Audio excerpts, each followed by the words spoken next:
Hi friends, it's Vivian here. So today we're switching it up and I'm going to be reading the story of Jack and the Beanstalk while Miss Jen is doing the puppets. Let's get started.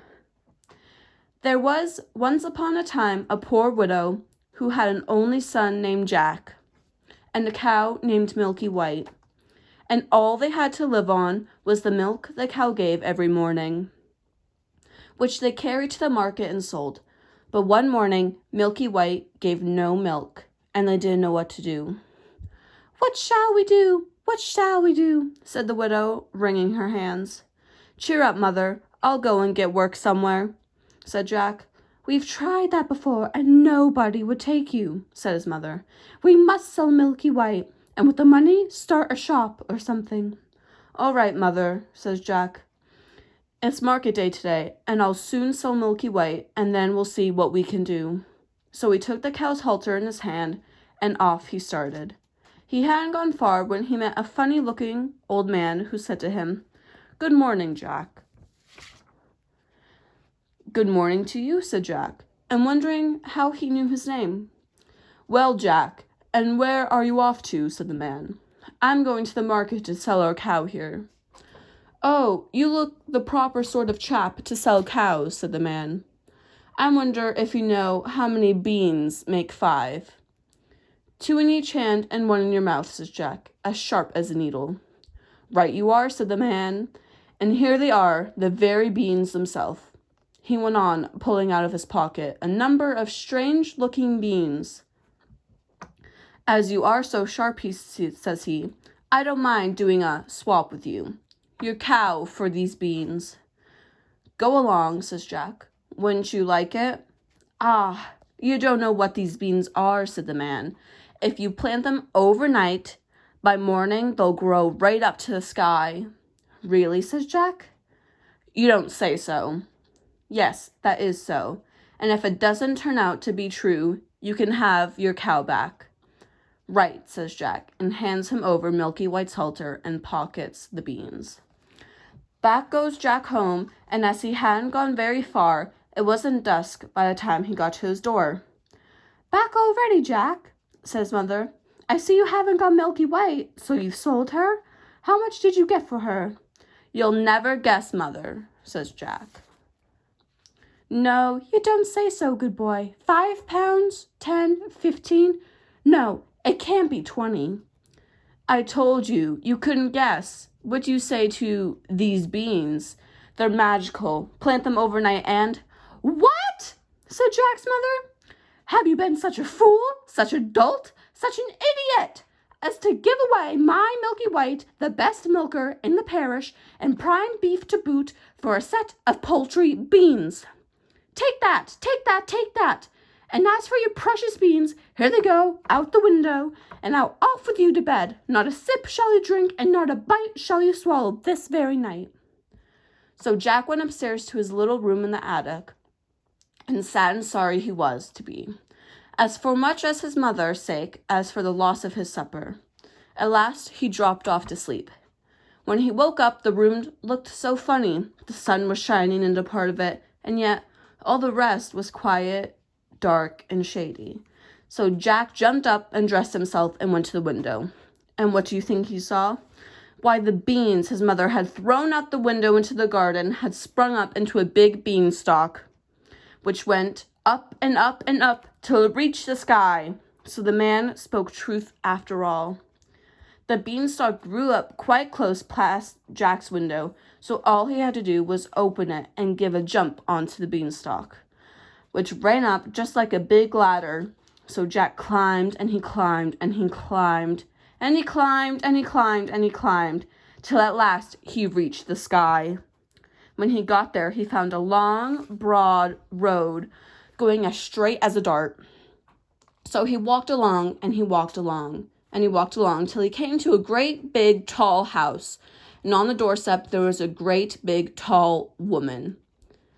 "Good morning, Mum," says Jack, quiet, polite. "Could you be so kind as to give me some breakfast, for he hadn't had anything to eat, you know, the night before, and was as hungry as a hunter." "It's breakfast you want, it is?" says the great big tall woman. It's breakfast you'll be if you don't move off from here. My man is an ogre, and there's nothing he likes better than boys broiled on toast. You better be moving on, or he'll soon be coming. Oh, please, Mum, do give me something to eat, Mum. I've had nothing to eat since yesterday morning. Really and truly, Mum, says Jack. I may as well be broiled as die of hunger. Well, the ogre's wife was not half so bad after all. So she took Jack into the kitchen and gave him a chunk of bread and cheese and a jug of milk. But Jack hadn't half finished these when thump, thump, thump. The whole house began to tremble with the noise of someone coming. Goodness gracious me, It's my old man, said the ogre's wife. What on earth shall I do? Come along, quick, and jump in here. And she bundled Jack into the oven just as the ogre came in. He was a big one, to be sure. At his belt he had 3 calves strung up by the heels, and he unhooked them and threw them down on the table and said, Here, wife, broil me a couple of these for breakfast. Ah, what's this I smell? Fee, fi, fo, fum. I smell the blood of an Englishman. Be he alive or be he dead, I'll grind his bones to make my bread. Nonsense, dear, said the wife. You're dreaming, or perhaps you smell the scraps of that little boy you liked so much for yesterday's dinner. Here you go and have a wash and tidy up, and by the time you come back, your breakfast will be ready for you. So off the ogre went, and Jack was just going to jump out of the oven and ran away when the old woman told him not to. Wait till he's asleep, says she. He always has a doze after breakfast. Well, the ogre had his breakfast, and after that he goes to a big chest and takes out a couple of bags of gold. And down he sits and counts till at last his head began to nod, and he began to snore till the whole house shook again.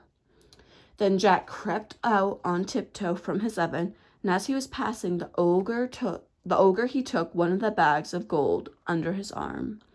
And off he pelters till he came to the beanstalk, and then he threw down the bag of gold, which of course fell into his mother's garden, and then he climbed down till at last he got home and told his mother, and showed her the gold, and said, Well, Mother, wasn't I right about the beans?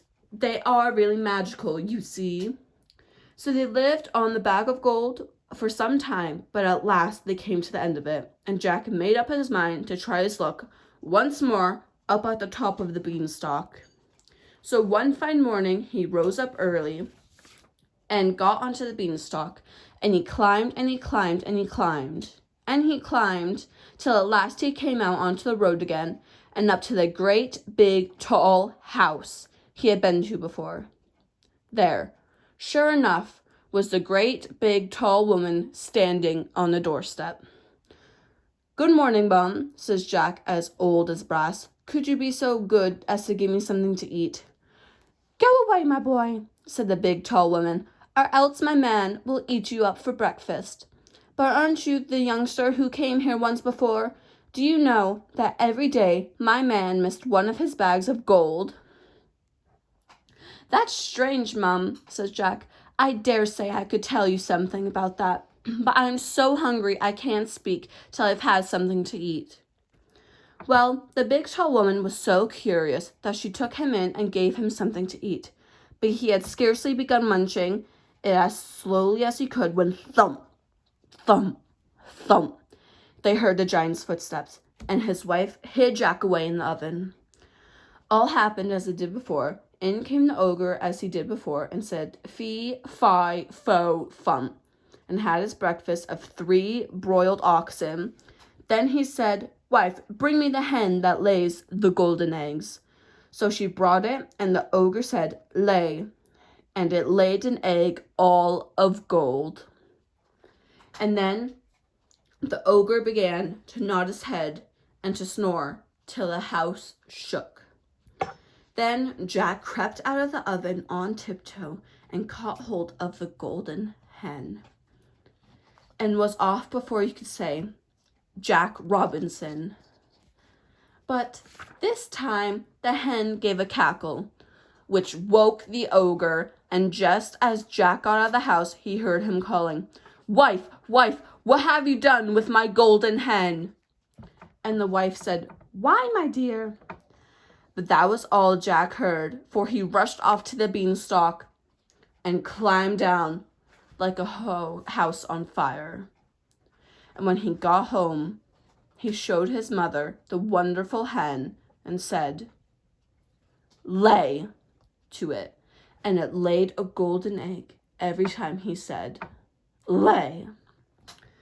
Well, Jack was not content, and it wasn't very long before he determined to have another try at his luck, up there at the top of the beanstalk. So one fine morning, he rose up early and got onto the beanstalk, and he climbed and he climbed and he climbed, and he climbed till he got to the top. But this time, he knew better than to go straight to the ogre's house. And when he got near it, he waited behind a bush till he saw the ogre's wife come out with a pail to get some water. And then he crept into the house and got into the copper. He hadn't been there long when he heard thump, thump, thump, as before. And in come the ogre and his wife. "Fee, fi, fo, fum. I smell the blood of an Englishman," cried out the ogre. "I smell him, wife, I smell him." "Do you, my dearie?" said the ogre's wife. "Then if it's that little rogue that stole your gold, and the hen that laid the golden eggs, he's sure to have got into the oven." And they both rushed to the oven. But Jack wasn't there, luckily, and the ogre's wife said, "There you are again, with your fee, fi, fo, fum.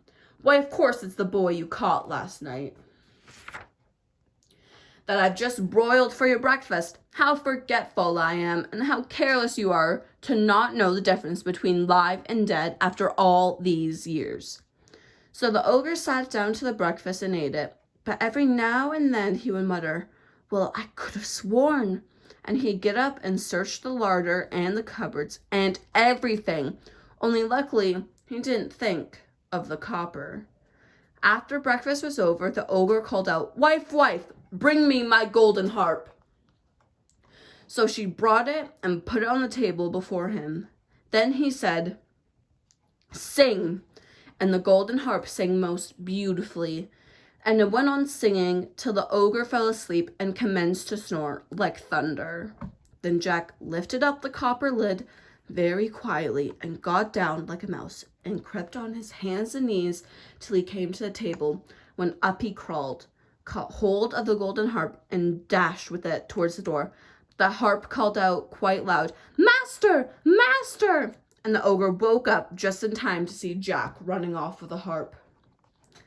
Jack ran as fast as he could, and the ogre came rushing after, and would have soon caught him, only had Jack had a start and dodged him a bit, and knew where he was going. When he got to the beanstalk, the ogre was not more than 20 yards away, when suddenly he saw Jack disappear.